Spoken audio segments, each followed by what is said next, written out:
tuned in to the one and only show, bringing you entertainment stories shaken, stirred, with a little sass and a twist of lime. It's Northwest Nightcap with K-Cee Deeva, y'all. Don't miss it. Hey, what up? K-Cee Deeva show. What up, peeps? How's it going? Wait, we are back. I feel like it's been forever since I've seen y'all. But we are back for another edition of Northwest Nightcap. Hey! Myself, K-Cee Deeva, and my crew, my peeps. I couldn't do the show without these lovely people. I just couldn't do it. Just couldn't do it. So, before we get started and on all the, gosh, we got a lot of stuff to talk about. Lots to talk about in entertainment today.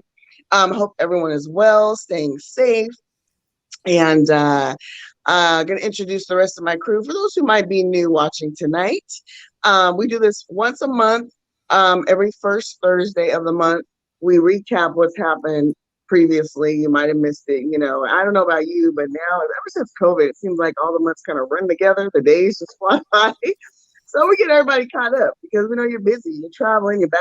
Kids are back to school, and people are out and about again, and the world is somewhat functioning, kind of sort of normal. So we're here to get y'all caught up on entertainment news and views.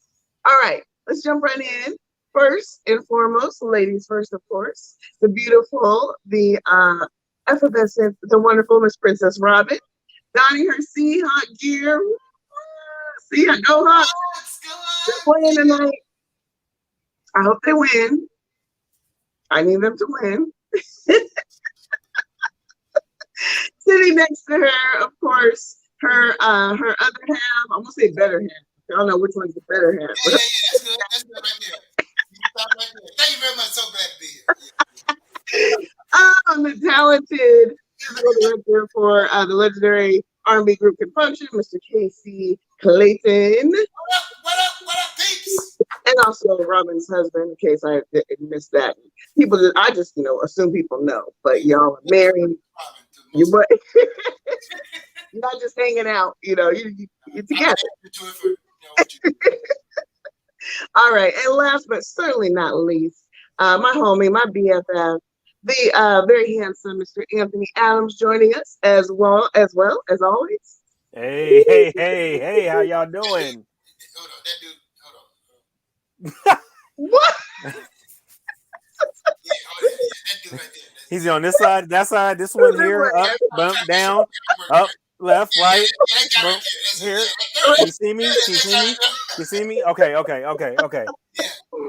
All right, we see you donning the Mariner shirt because somebody refuses to purchase a Seahawks shirt. But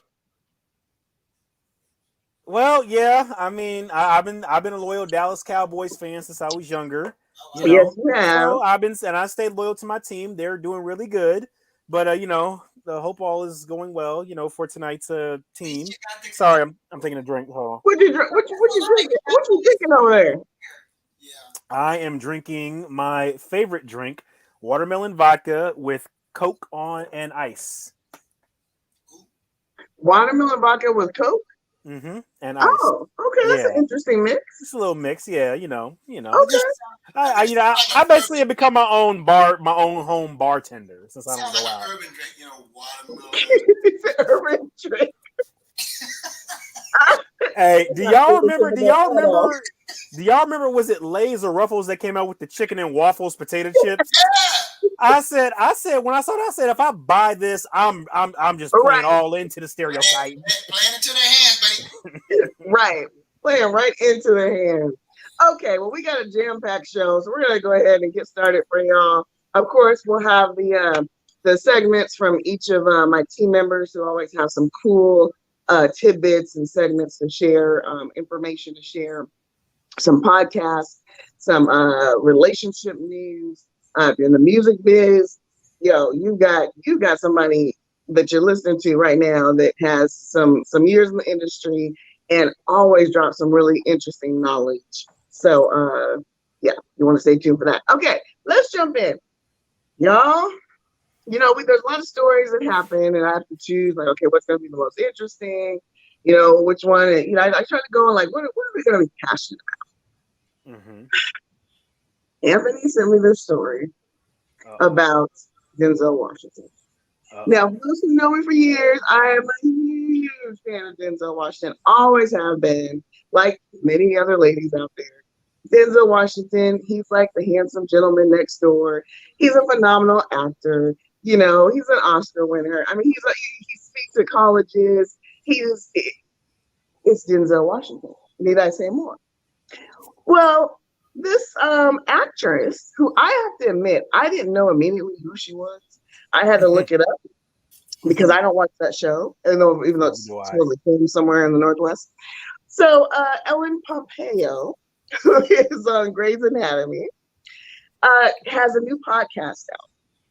And she is actually getting dragged by social media for some not so flattering comments that she made about Denzel Washington. Now, you know, everybody knows Denzel, he's like he's one of our, like, I would say, heroes in the acting world. Yeah, Malcolm X, Martin Luther King, Denzel Washington. Thank you, K-Cee. Exactly. In that order. Exactly.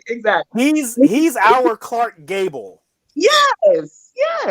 You cannot drag Denzel and think people aren't going to come for you. Okay? So the story goes, Ellen Pompeo has this new podcast, and so she told a story about when Denzel Washington guest directed one of the episodes of Grey's Anatomy. And she goes on to say that, you know, they were shooting near the end of one of the scenes. The actor opposite her was supposed to be doing an apology in the scene or whatever. And the actor, you know, was doing kind of this very soft, you know, apology. She got agitated because she wanted a little bit more, I guess. So she starts to kind of scold the actor and, quit talking to me. So, look at me when you apologize, is what she said. Whoops, sorry about that. Actually, you know what I was watching? We'll talk about it a little bit later. Donnie Simpson, Video Soul back. Yeah. That's what, yes. Anyway, so Ellen goes on to say on this podcast, how Denzel, in her words, she's like, it was an emotional scene, blah, blah, blah. She got animated because this actor wasn't giving her what she wanted. So she decides to yell at him and was like, hey, quit talking to me so soft. You know, it's an apology. Look at me when you talk to me. Denzel, as a director, says, I'm a director. Don't you tell him what to do. Ellen responds, and I quote, listen, MF, this is my show. This is my set. Who are you telling? Like you barely know where the bathroom is. And then she goes on to say in the podcast, and I have the most utmost respect for him as an actor, as a director, as everything. But like, yo, we went at it that day. Oh. Really, Ellen? Oh. My. Right. You called Denzel what? Woo. Okay, so Robin, when you saw this story, what was your initial reaction? I was like, look here, MF. Who are you to say that to Denzel Washington? Like, you just started acting 15 seconds ago compared to Denzel. Who are you? That was my reaction. I thought, I'm going to be honest, I was like, white privilege. Right. Yeah. So I had the exact same reaction. That privilege is, it's speaking volumes. To brag about it, like, ha ha ha, you know, like I had this exchange with him. Yeah. Not cute. Not cute. K-Cee, how did it rub you?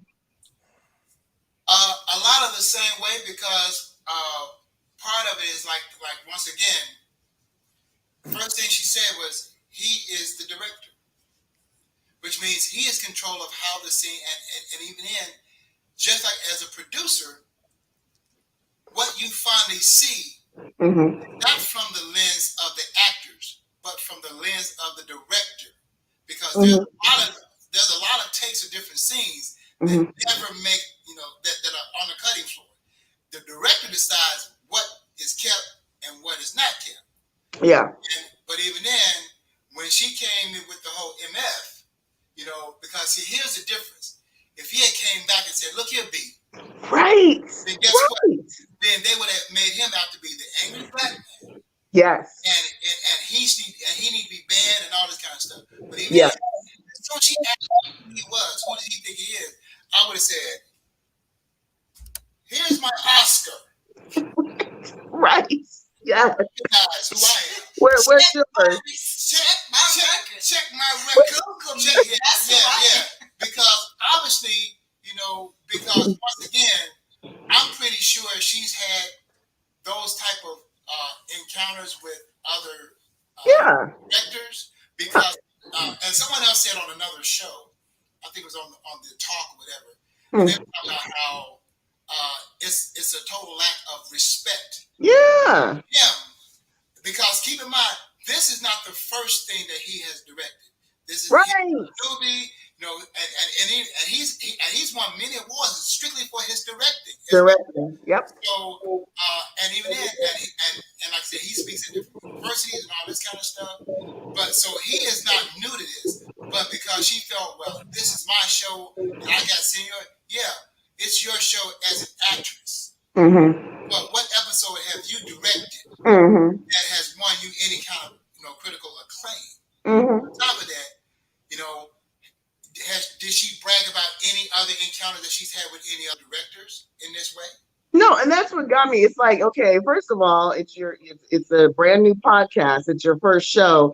I think you were name dropping. I think you were trying to name drop and come out with some controversy. And what bigger name could you speak besides Denzel Washington? Because you actually had the privilege to work with him, but then you drag him and then gaslight him by going to his wife and saying, kind of telling he we had some exchange. He was rough on me today, and but I just love his energy. And Anthony, what are your thoughts?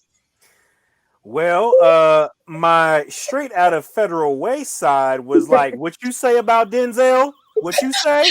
What you say? No, you didn't. What is that? This is my Buzz Lightyear zapper. But seriously, my whole thing is, did you not see Training Day? But yeah, no, not Training Day. Did you not see American Gangster? Now, I've said on this podcast before, on this show before, that when a black woman is calm, that's the most dangerous. That's when she's at her most. You better run for the hills. When Denzel Washington is calm and he is in his manner, like an American Gangster, and he just goes, "My man, you better run. You better drop to your knee, Mr. Washington. I'm sorry, I did not mean to say that. I did not mean to call you MF. I'm just really stressed out. I'm tired. I'm this. I'm that. Because you understand, Denzel could have it to be like if Denzel was cool and gave you that little smirk, that basically is him saying, you'll never work in this town again." Right. And you're not worth my time going off. Yeah. The man is classy. I mean, the fact that because he technically, like K-Cee said earlier, he could have. I mean, she called him out his name. He could have threw that right if she had been dealing with somebody else, like maybe Ice Cube as a director. He probably would have got called a few things, And like Robin said, and here is her entitlement. Yes. Right. Because not only did she call him out of his name, but she felt comfortable enough to go to his wife.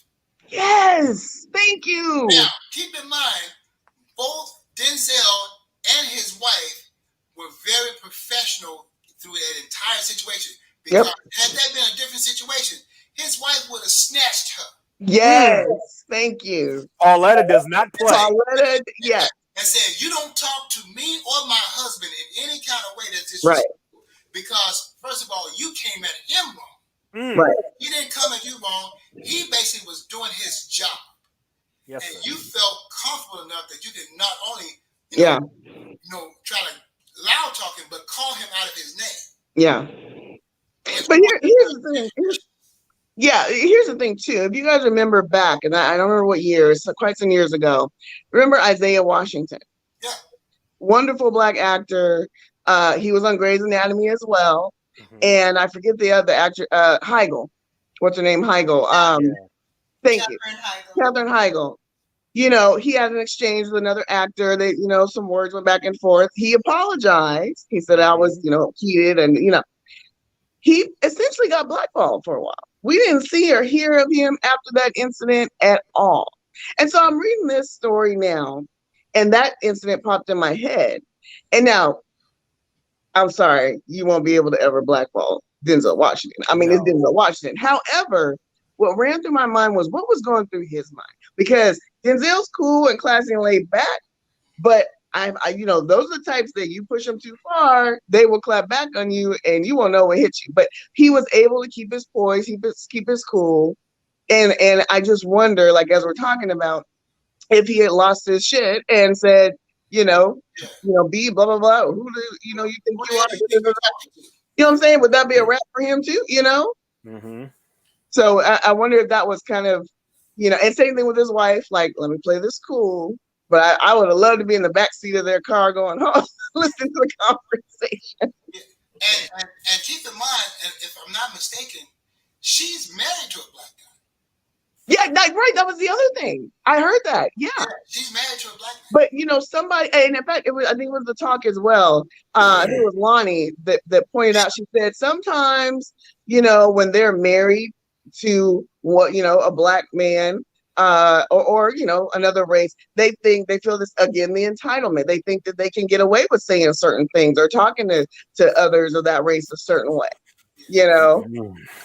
No. Sorry, Ellen, not true. Nope. But then here's the other thing. So we got her. Now, a couple days later, the story comes out where Katie Couric is doing an interview, and Katie jumps on the Denzel bandwagon and says that she had an interview with him, and there was a Manchurian Candidate movie, and she asked him a question. She said something like, Denzel, how do you feel? Some people say Hollywood folks should just stick to acting. And he says, first of all, I don't know what are Hollywood folks. He's like, I'm not sure what do you mean by that? So she rephrases it a couple different times, but that's the same question. And he keeps giving her the same kind of like, okay, I don't know what you're talking about. I'm not either of those. And, kind of lets her have it, but in a polite way. So she, of course, says she felt shaken, and she felt that her questions were being misconstrued by Denzel. She quotes and says, she says, he kind of jumped all over me. I'm sorry. Here we go again. The white woman victim. Oh, this black man, like, he jumped all over me. Oh, I was so shaken. It's freaking Denzel Washington. Like, come on. It's a domino effect. We see this a lot, Now, to their credit, to give credit where credit's due, they not want them to say cancel them, but this is how cancel culture essentially starts. One person comes out, oh, let me drop this story. Oh yeah, this incident happened to me with Denzel. Then somebody else comes out the woodwork and says, you know what? I had this incident very similar to that with Denzel as well. Yep. Even though they're two completely separate situations, right? I had a bad interaction with Denzel too. Yeah. So now it's the domino effect. So now I guarantee within the next couple of weeks, somebody else is going to come out and say, I had a bad experience with Denzel too. Yeah. I had another one with him too. It's a domino effect. We see this all the time. It starts with one, and then before you know it, you got 40 people coming out the woodwork saying, I had a bad experience with this person. And then they up the ante and say, well, he got physical with me. He grabbed me by the arm. Yeah, that'd be the next thing. Yeah. When in truth, all he simply did was just simply tap you on the shoulder and say, hey, listen, I need you to not do this. These situations, they both hung themselves because when it came to Katie Couric, she, in a lot of ways, have been blackballed herself. Yeah, she has. Because I think CBS has even banned her from even promoting her book or whatever it is. Because she's in this mode where she's scorned by a lot of people, right? And so she's got this tell-all book, and because she was former with CBS like, well, no, you can't get on any of our shows. Yeah, we're done with you. Goodbye. Yeah, we done. So, and it's just gotten to a point now where it's become so norm, and especially like they're trying to attack, a person of color's character. And so now a lot of people, and that's why I'm glad a lot of people came out. Yeah. Because for every one story that's negative, you have all these millions of stories saying, look, this guy gives back to charities. He teaches. Yeah. He does teaching to young black actors, young people of color. And not just acting, but life lessons and things like that. So he does a lot in the community. He promotes the YMCA and his club and all that kind of stuff. and so and his history and his character has been cemented in a lot of different ways. Yeah. So, He's got nothing to worry about, but it angers you. It angers me as a Black person, as like I said, this Black actor who a lot of us like. We look up to those maybe younger Black actors that he trained or that saw him and said, "Hey, I want to do that for a living." Like you said, all the work he's done in the community. It's like don't drag this man because we will come for you. Period. I don't care who you are. All right. Anthony, were you gonna say something? Well, I was gonna say it's not just that, but if you ask him a stupid question, he's going to set you straight. He did that with a Black reporter one time. I remember that when the Uncle Denzel memes came out, the reporter asked him a stupid question. How do you feel about that? And Denzel, in Denzel fashion, gave one of the best answers I've ever heard. He said, "If I showed you my wallet, I'd show you every credit card I've been denied. Those who can do, those who can't talk about those who can." And classic Denzel, right? Yes, and classic Denzel. People don't like it. They hate it even more. Like they would much prefer him jump up and down and scream and MF this and be this and what I mean. They would much prefer that because when somebody reacts the way he would react, it makes you feel worse, right? It makes them feel even dumber. So anyway, Denzel, we got your back. We got your back. My man. We got your back. Okay. My man. All right. With that, we're gonna roll on into some relationship stuff. And Princess Robin, from the heart, what you got for us today? What is that? So today on tap we have. I'd like to discuss Miss Tiffany Haddish and Common. Oh. So this is a romance going strong. And, not too long ago on social media, Tiffany went and she said something about, hey, like when Common proposes, I don't want a ring, I want an apartment building. Give me some apartment building. A building. Give me something that's gonna make some money. Wow. For me, this goes back to how people approach a long-term relationship, a lifetime together, right? And how you build for your future. So there's, fancy rings and nice big weddings that cost a lot of money with fancy dresses and big, wedding parties and all of this and a lot of debt. And I like to, and maybe your first time around, your first marriage, you might want to do all those kind of things. And those are the things that matter. But, as you get grown and you start to really think about your future together, how do you build that? People get caught up in the romance of a relationship and a marriage, which is, I'm not disregarding it. That's definitely important. Sure. Clean it up. It's definitely. But at the same time, if you are going to spend a lifetime together, are you investing in that lifetime? And I think that's where a lot of us fall short. The fairy tale versus, the actual living the life together. And I have a lot of respect for what she's saying. She's like, don't impress me with the ring. Let's build something. Let's do something that's gonna do something for us. Right on. Yes. What are all of your thoughts about it? Anthony, what your and yes, and so you agree? I do agree. This Tiffany Haddish. This is not. I'm not surprised that she would say this. This is the same woman that said, "I don't care about your physical features. I want to know what your credit score is. I need to know what I'm getting into." And also, it goes back to promoting that generational wealth. Instead of you giving me that ring, let's invest in something that we can pass down generation to generation. Instead of us trying to we can have a nice house in the Hamptons, but let's buy some condos, fix them up, renovate them, and then manage these properties. And then that way, when it comes time for us to pass them down to our kids when we retire, that can bring them income. Our kids' grandchildren will be set up for a lifetime. So I'm here for it. I'm here for it. Right on. K-Cee, I see you nodding yes. I totally agree because especially when it comes to celebrities and people that have that type of income. Yeah. A lot of times, like I said, it's nothing for them to spend, you know, $50,000, $100,000, $1 million on jewelry, right? And her thing is because she's also saying, look, I'm not forgetting where I came from. I used to sleep in my car. Yeah. Right? Yep. So at this point, yeah, I'm being grateful for everything I have. And yeah, instead of you spending $200,000 on a ring, let's put $200,000 or $500,000 in some property. Yeah. You know, and that way we can see, because that ring ain't gonna do nothing but just be on my finger. That property is gonna keep on earning us something. So I totally, but I think a lot of people kind of took it out of context what she was trying to say, because they were only thinking, oh, well, she's just been a gold digger. Like, no, she's saying, listen, no, they don't get it.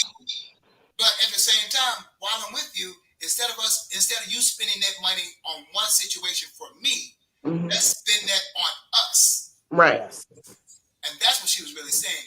But you have a lot of people that, I gotta just take the ring. No. First of all, the ring is just a ring. It's a symbol. Either you're gonna be together. I mean, you know, if you really wanted the sentiment of the ring, you know, a ring, fine. He can still get a ring. I mean, Common could afford it if he wanted to, right? We know this. But he doesn't have to spend, you know, $500,000 on a ring. You know, he can get he can still afford a nice, decent ring if that's what he wants to do. He may still want to have that ceremonial, you know, the ring exchange. That might be something important to him or whatever. But I think you're right, K-Cee, that it's like people miss the point. But then it kind of talks to the mindset, right? Like you said, you know, she lived out of her car at one point, you know, she was struggling, you know, comedian and you know, so she sees what the value is in money. You know, she's worked hard to get where she is. And so rather than run through it, it's like, hey, let's be smart. Let's invest in it. And then we're set. We don't have those sleeping in the car moments ever again. So right on, Tiffany. I admire it. Yes. And, you know, excuse me, you know, folks are going to take it out of context. They take everything out of context. But that's real. Whether you're a celebrity or a millionaire or whatever you are, I think a lot of times we focus on the wrong things when it comes to a marriage and a long-term relationship and situation. So, you know, that's food for thought for anybody out there. You know? Absolutely. Yeah, because I told Robin, look, when you're on your knee,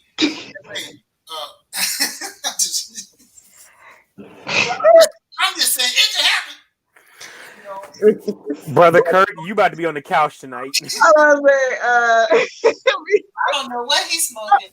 How comfortable is your couch? He'll tell you tomorrow.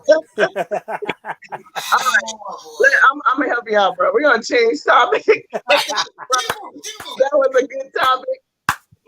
But I like it. Okay, so I can't believe I'm even gonna talk about this, but I'm gonna go ahead and talk about this. Oh boy.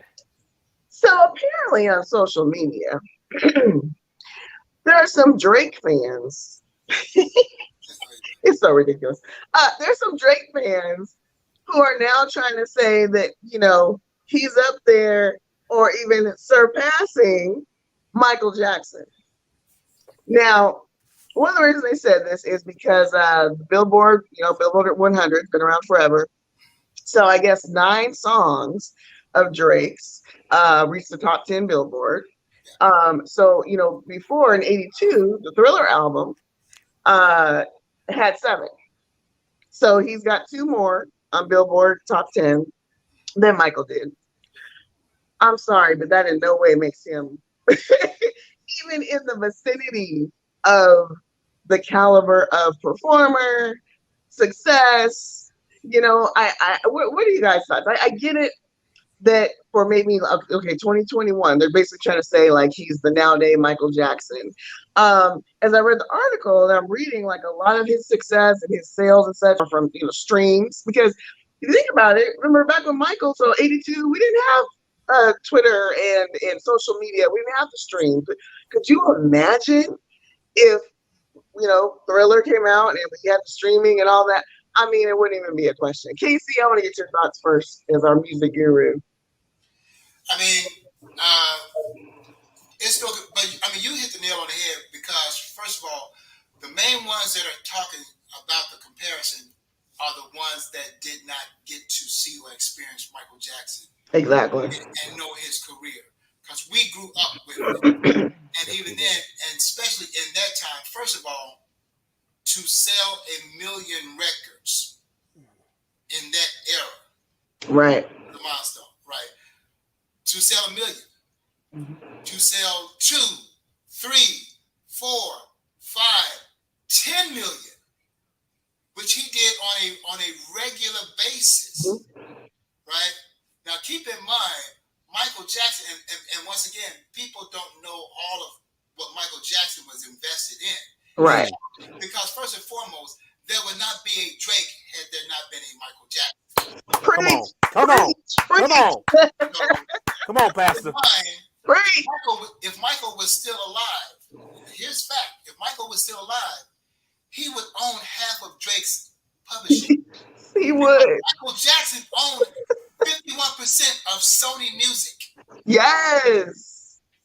So Jay-Z, Beyonce, Eminem, Frank Sinatra, the Beatles, Michael Jackson owned those catalogs. He was the key shareholder in Sony Music, and I'm not just talking about U.S. I'm talking about the world, worldwide. Yes, and see, when we talk about again, right? That being smart about what you're investing in. See, people underestimated Michael. Michael was smart. Mike, why do you think Paul McCartney was so pissed off when he bought the Beatles catalog? He bought the Beatles catalog up under his boy. He was hot. Even all of that aside, you know the point that I think it might have been you, Deeva, who started out saying, I mean, in the time that Michael was, out front in the spotlight, we had to march up to the record store. Yeah. Take me to the record store. I save my money. I want to go buy my album. Right? Yep. You had to work to get that stuff. And sure did. And that was hard earned. Yeah. What he got. It was not something that came easily, Yeah. access. It wasn't a click of a button. Yeah. And he just was so much more of a showman. Yes. Absolutely. So all of the things. So yes, his wealth and all of those things important. But I mean, I just don't even see how you can hold. How you can even put those two things together. That's the younger generation. That's the same comparison of Frankie Beverly Before I Let Go and Beyonce Before I Let Go. Right. This generation don't know who Frankie Beverly was. Right. Frankie Beverly is Frankie Beverly Mays. So when they hear Beyonce doing Before I Let Go, and then they hear the original version, they're singing Beyonce song. Mm-hmm. That's so that's the ignorance of the youth. Right. They don't know. It's kind of in all fairness to the younger generation. I remember some times where I would hear a beat and I'd be like, I'm thinking, and my dad would be like, hold on, let me go get this record for you. And he put it on, and I was like, okay. So, we just got to school them. They don't know. They don't know. Never had to sample anybody. Right. Michael never sampled anybody. Never, ever. All right. Well, and I'll throw this in here real quick. So we're talking about music. 25 years ago, a show called Video Soul, BET, Donnie Simpson, Mr. Light Green Eyes, had all the women swooning. I swore that I was gonna work for that show when I was back in college too. That was my goal, is to go take over Video Soul. But he's made a comeback. It's on Tubi, TUBI TV. Mm-hmm. I was watching a little bit earlier. He had Teddy Riley on and Sean from Boyz II Men. And it's just, they said brief comeback. So I don't know if that means it's just going to be a few episodes or what, but Donnie looks great. He sounds great. It was a fun interview to watch. So if you were a Video Soul fan back in the day, check it out. Tubi TV. I think it's free. Yeah. On cable, TUBI. And, support my man, Donnie Simpson. I can't wait to get caught up on some episodes. Now let me ask you this question: are they showing actual music videos on there? I just want to make sure because They showed some clips. They didn't show like the okay, full videos, but what they've okay, done is showed like before Teddy Riley came out, they showed a clip, okay, of one of his videos, and so I think that's how they're gonna do it. okay, I haven't watched I didn't get a chance to watch the entire show, but the way it's set up, I don't think they're gonna play full videos like before they okay. did, right? Yeah, Yeah, with that was cool. that little thing called copyright. Yes, yes, Yeah, yes, yes. yeah. All Okay. right, that brings the great segue right into Mr. K-Cee Clayton's segment, Casey's Corner. What Yes. you got for us today? Drop some music knowledge on us. Real quick, actually, like I taught my class earlier today, we were talking about songwriting, right? And actually, what we did a simulation of writing a song, Oh, and everyone participated, right? Okay, so like, and first is understanding that the first thing as far as being a songwriter is just having the courage to try it. Not to say that you're gonna be the greatest at it. Try. You never say you can't do anything, right? So just like case in point, like okay, Diva, what's the title of the song we're gonna write? was what? What's the title of the song that we want to write together right now? That I'm gonna write? Yeah, Uh, right there. Okay, so the song's called Up. So right there and there, believe it or not, that's a title. Believe it or not, that everyone is familiar because everyone says Up. yeah, that is. Everybody says Up. I love you. You know what I'm saying? You know what you say? What you want to do? What you read? Where you go? You know what I'm saying? So once again, it's about how you perceive it, because anything can be put into a situation if you do it in the right context. So, but never say that you can't do it, because as soon as you say that you can't, you won't. Because even if it's a singer, I can't sing that note. Yeah. I haven't tried it yet. How do you know you can't sing it yet? You know. So, and because sometimes people psych themselves out in this industry. Yeah. By saying I can't do this, I can't do. It's like you have some people. All they want to do is be a singer. All they want to do is be, But what happens if the singing situation doesn't work out, right? But at the same time, you might be very good at songwriting, or you might be very good at, copyright or publishing or management. Yeah. So never say that you can't do anything in this industry. The first thing you want to do is at least try every aspect of it. And then you never know, you may find your lane, and your lane may not be in front of the camera, but behind the camera. Yes. Everyone's not going to be Beyonce or, Bruno Mars, right. Taylor Swift. But at the same time, there are a lot of careers in this industry behind. There are more careers behind the scenes. So, but when it comes to songwriting, that was one thing that I wanted to let them understand. And even then, you never know until you try, because guess what? All it takes is one song. Right. All it takes is one song. One hit. One hit, And there have been a lot of people that wrote only one song and are set. Clifton Davis. I don't know if you guys, remember Clifton Davis. I know the name, yep. He's an actor, right? From That's My Mama and all that kind of stuff. Right? Yes. Although he wrote a few songs, but he only really wrote one song that everybody remembers, and that was "Never Can Say Goodbye." Oh, wow! And then people still sing that song. Because that's the jam. Right? And who sang it?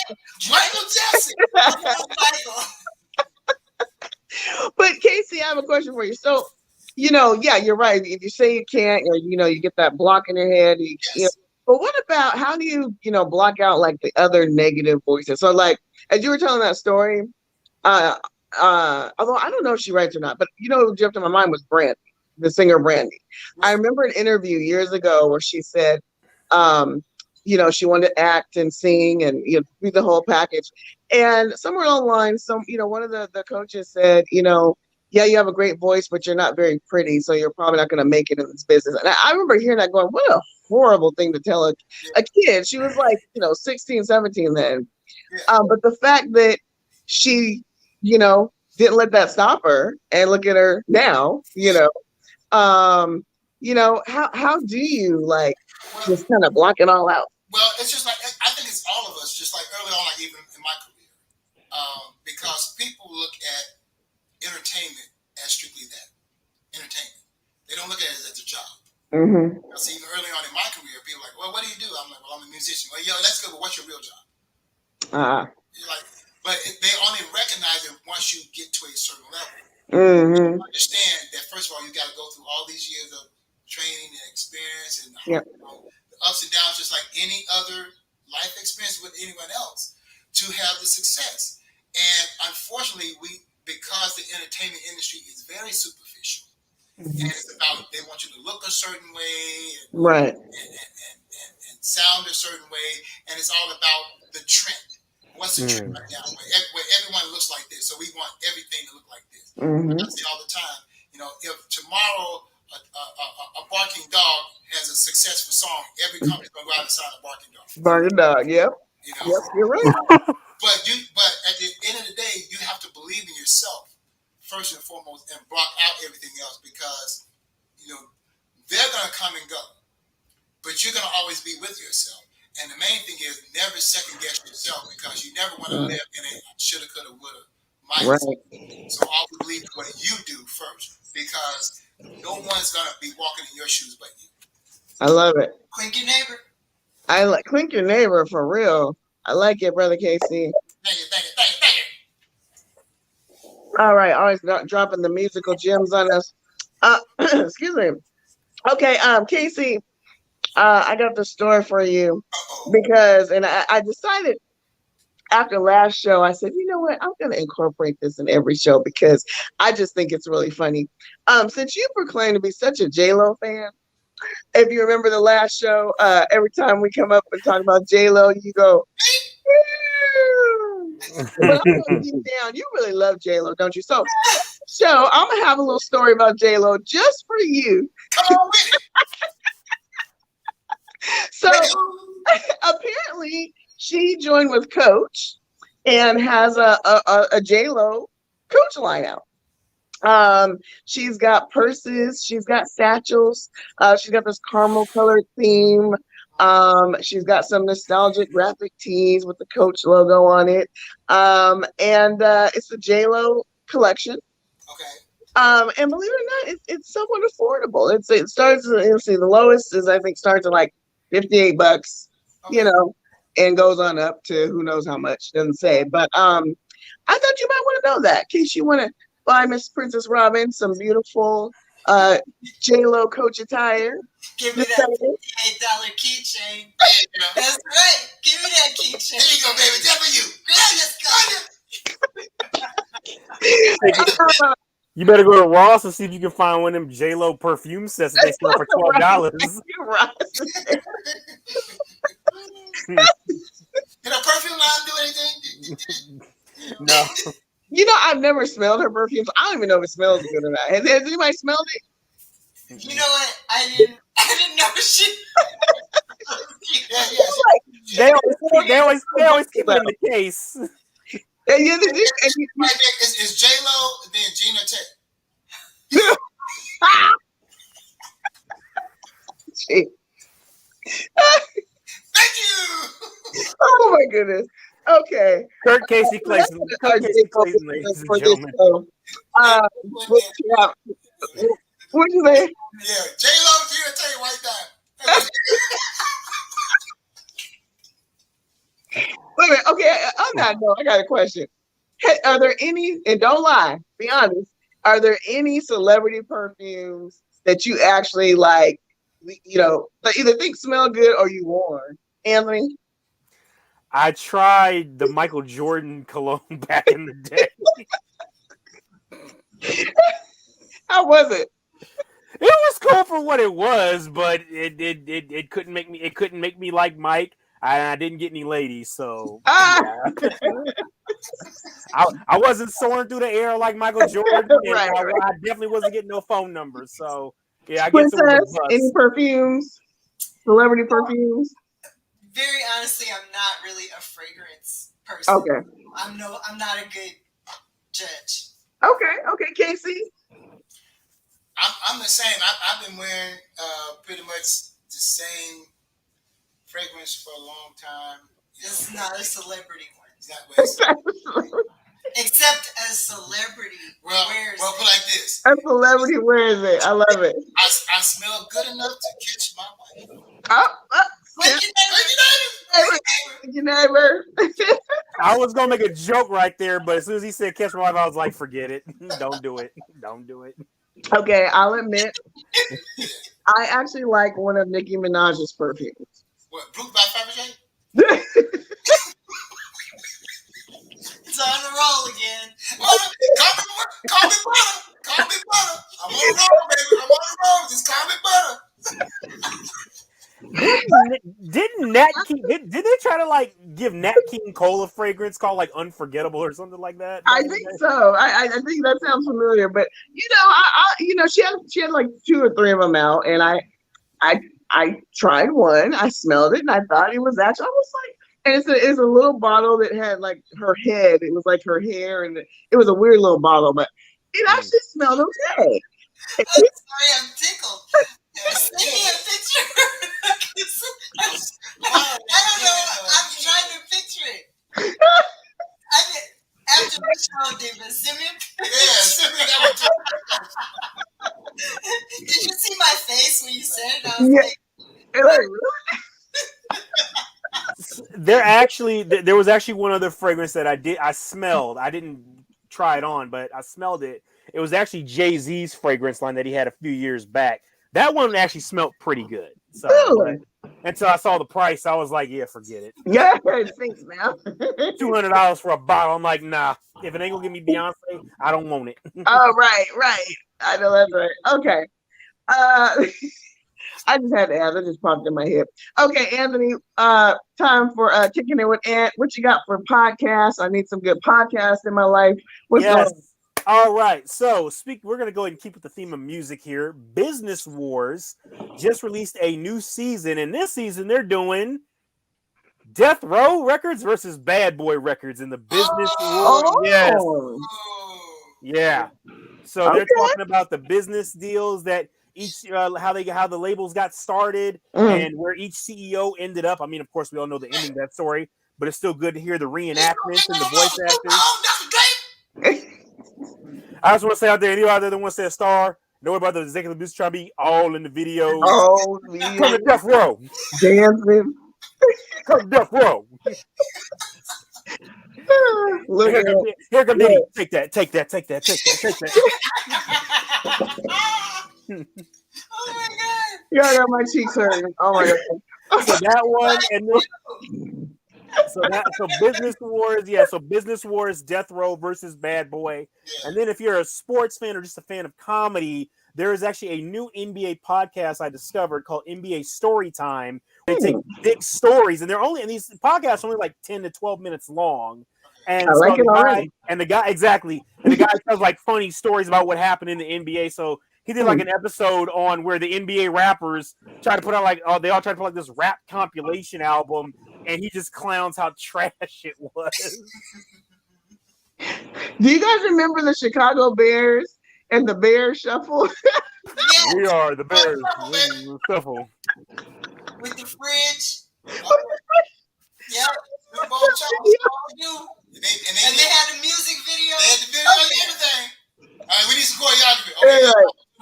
We are the Bears.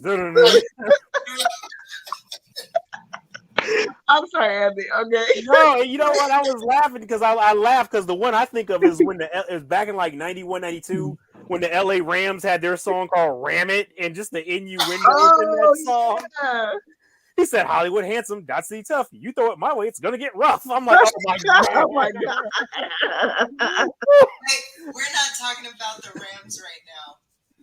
Oh, right. Yeah, we can't talk about them. They're beating the Seahawks. But the song was still funny, I will say. It was funny. It was. And the fact that you remember the lyrics is even funnier. How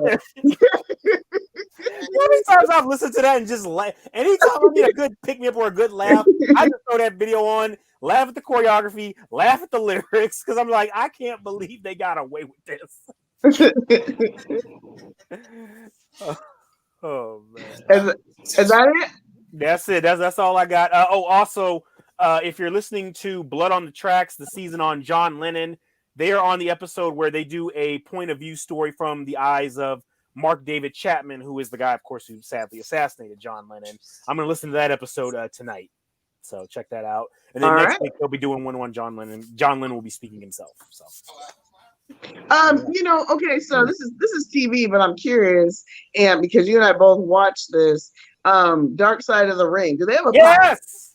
Because that's my jam. That I mean, I'm not a huge wrestling fan. I was back when The Rock was wrestling because I just like watching him wrestle.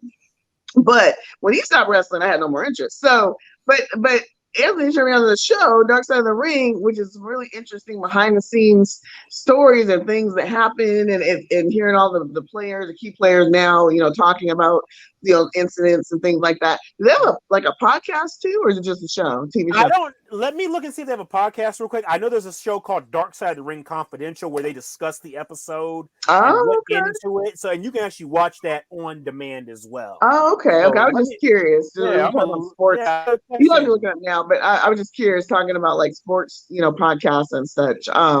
Okay. Well, thank you very much. Always appreciate some good entertainment. Okay, so real quick story here. We were talking about the talk. I was thinking the View, but anyway.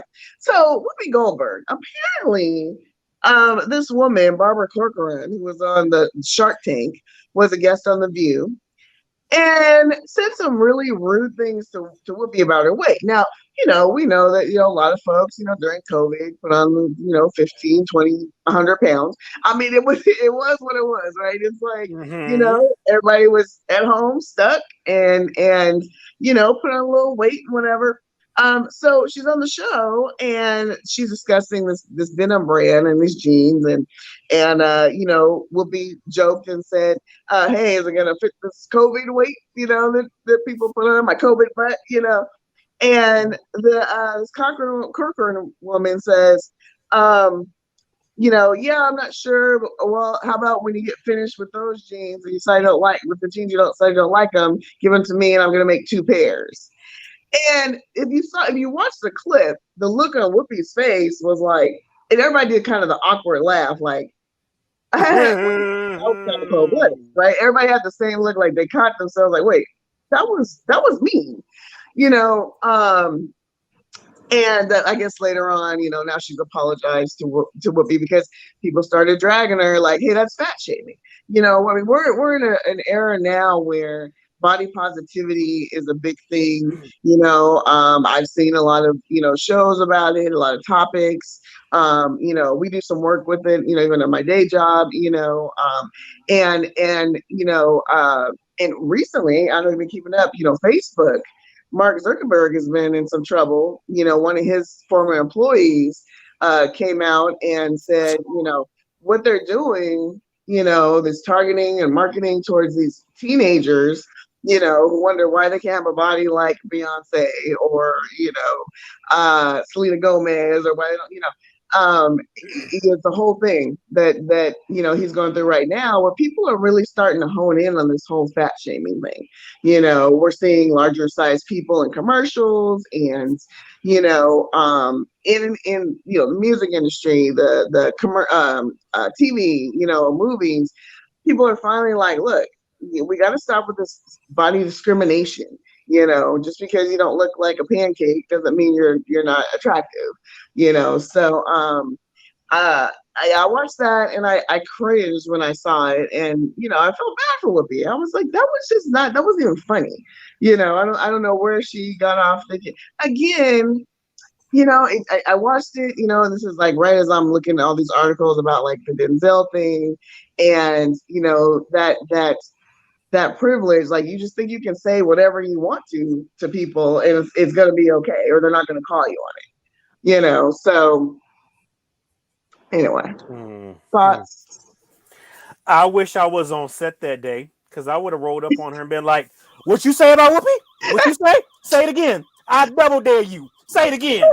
Right. Well, the other co-host, Navarro, I forget her first name. She actually, said, stuck up for Whoopi. Yeah. She actually mentioned because one of Trump's sons tried to fat shame her the other day. Remember, if you remember the View a few days back, the vice president was coming on, Kamala was coming on, and all of a sudden Navarro and Sonny got pulled off because they get tested daily for COVID.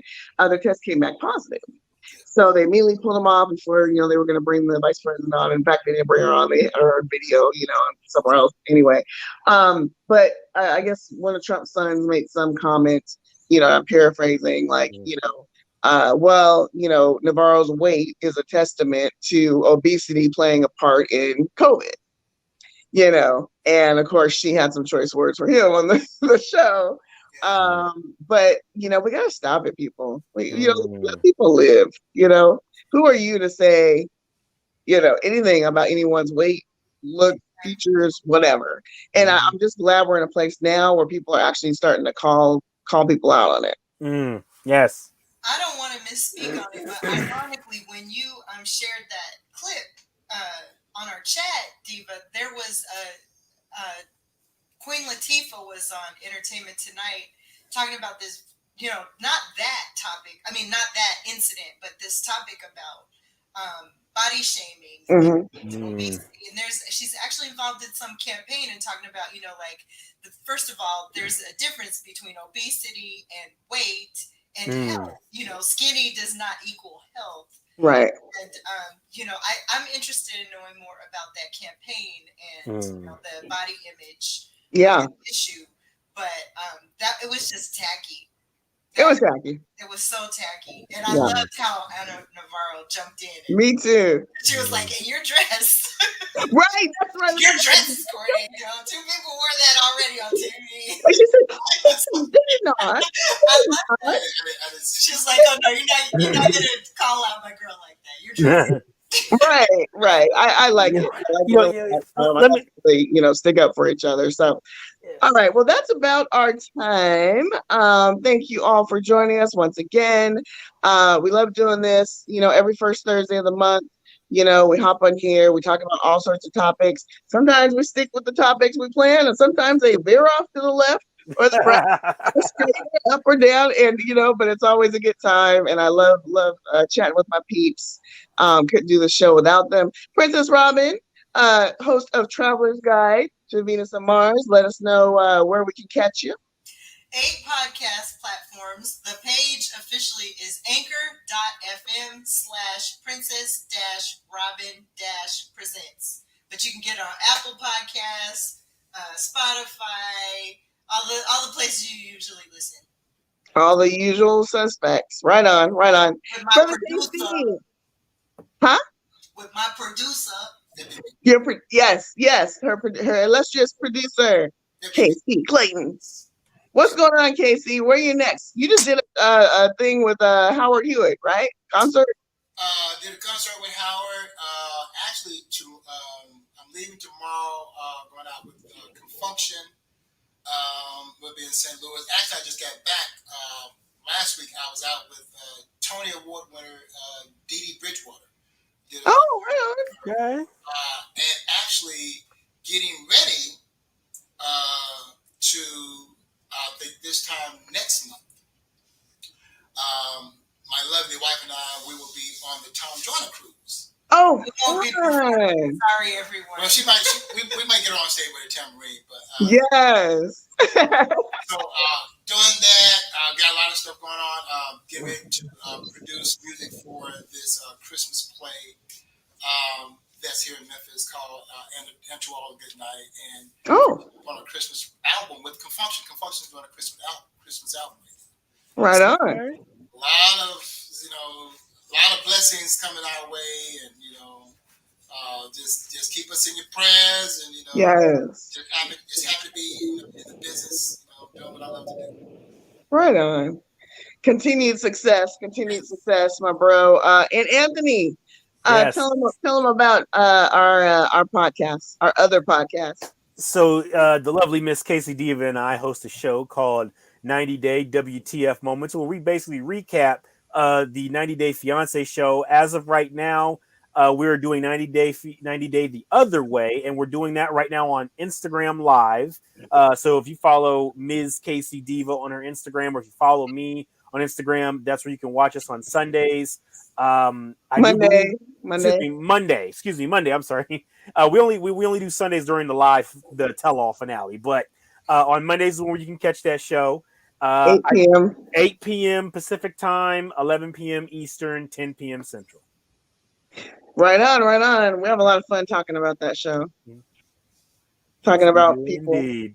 Yes, we do indeed. Yes, we do. So. All right. Follow me Instagram, MZKC Deeva, as you see it spelled on the screen. Twitter, K-Cee Deeva Shows. Facebook, K-Cee Deeva profile page. Dish with Deeva. My light just went out. It looked like a flash, like somebody was taking your picture. I didn't realize my ring light was plugged into my computer, which I just shut off. That is why you don't let me do the technical stuff. All right. With that said, I'm gonna leave you guys, but join us next first Thursday of the month, which is November 4th. Actually, we'll be back in action. Catch Dish with Deeva next Thursday, 7:30 p.m. and catch our 90 Day Fiance recap on Monday night at 8 p.m. Pacific Standard Time. Be sure to check out Princess Robin, Traveler's Guide to Venus and Mars on all the major platforms. And we'll see you guys next time.